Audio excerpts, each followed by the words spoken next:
بچه سلام، من سحرم با یه ویدئوی دیگه در خدمتتونم. بهتون بگم چطوری رفتار کنید تا آدمی که شما رو ترک کرده برگرده به رابطه. ریلیشنشیپ یه چیز دو طرفه است. تنها 50% ماجرا دست شماست. پس من یه سری راه حلا بده تا یه حدی میتونید تاثیر بذارین برای شما رو ترک میکنه. از اون رابطه دلزده میشه.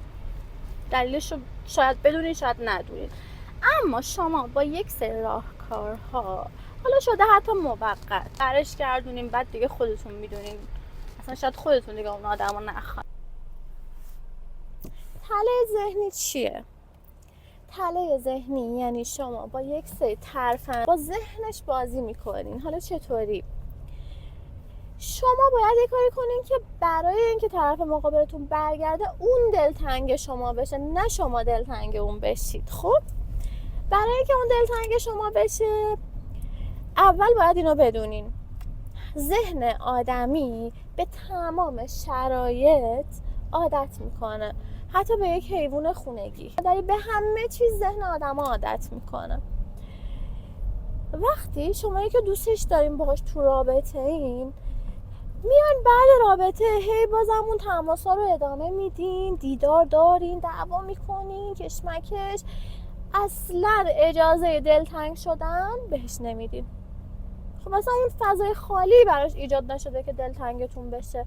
پس میایم 3 هفته با خودمون تایم میذاریم که هیچ تماسی، هیچ دیداری، کلن وقتی یک نفر یک ذره رابطه رو شل کرده، شما خودتون رو به طور کامل ازش میگیرین.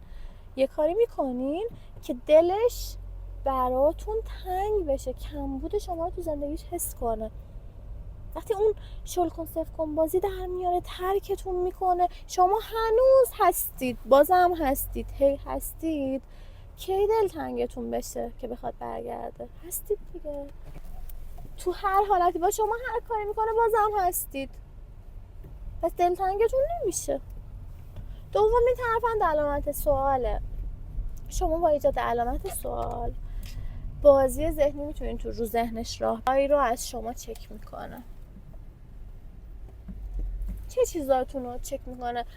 توی سوشال مدیا چکتون میکنه، محل کارتون میاد، هنوز چه درگیری ها و نقاط مشترکی با هم دارید، اونا رو شناسایی کنید و یه ذره چاشنی اضافه کنین برای رابطتون. بچه ها، آدم ها وقتی میرن که یا کامل شما رو به دست میارن، یا اولویتاشون تغییر پیدا میکنه، یا دیگه براشون جذاب نیستین، خیالشون راحت میشه، نیاز به چاشنی دارن تو اون رابطه. پس علامت سوال یکی از راه‌های ایجاد دوپامینه. دقت کردین یه وقتایی یه سری آدم ها روابط رو ترک میکنن و میرن، خب ولی طرف هی نمیتونه اون آدم رو ولش کنه، هی درگیرش میمونه. چرا؟ چون هی با ذهنش داره بازی میکنه، اجازه رفتن بهش نمیده.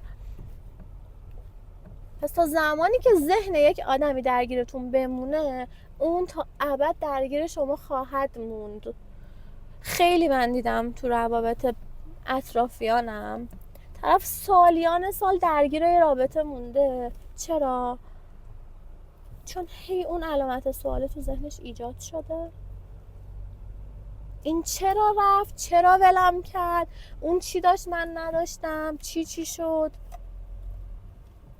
خیلی از دلایل جذابیت اطرافیانتون دوست داشتن واقعی اونا نیست. چون دوست داشتن واقعی یعنی گرفتن عشق، محبت، کادو دادن، محبت کردن، لمس، تاچ، مهربونی. ولی به خودتون میایین میبینین توی رابطه هیچ کدوم اینا نیست، ولی بازم درگیرشین. ای بابا، من اصلا حالم توی رابطه خوب نمیشه ولی موندم، چیکار کنم ولش کنم؟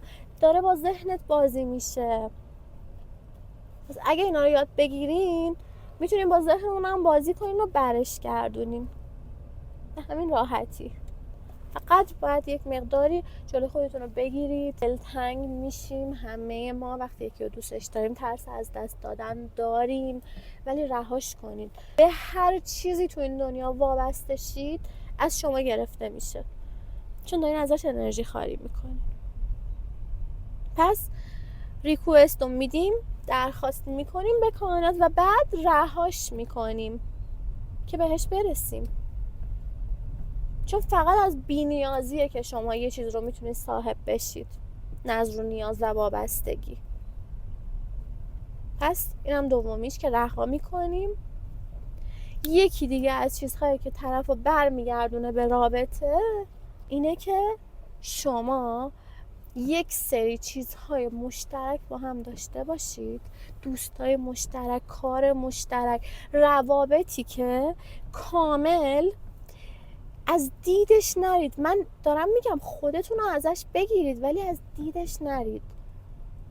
همچنان نتونه فراموشتون کنه. خیلی از نخهایی باشه که درگیر شما باشه.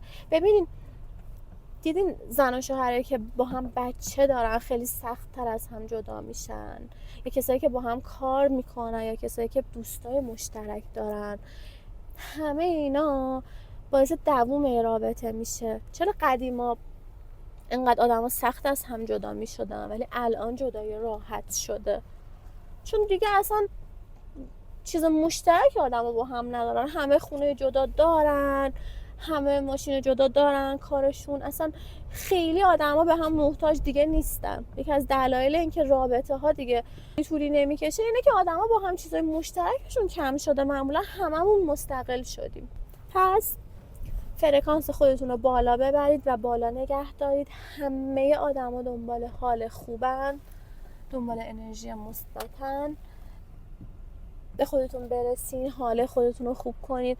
باور کنید که وقتی برید بالا اوج بگیرید ممکنه به خودتون بیاین و ببینید دیگه اون آدم رو نمیخواین و فقط وابستگی شما رو نگه میداشته.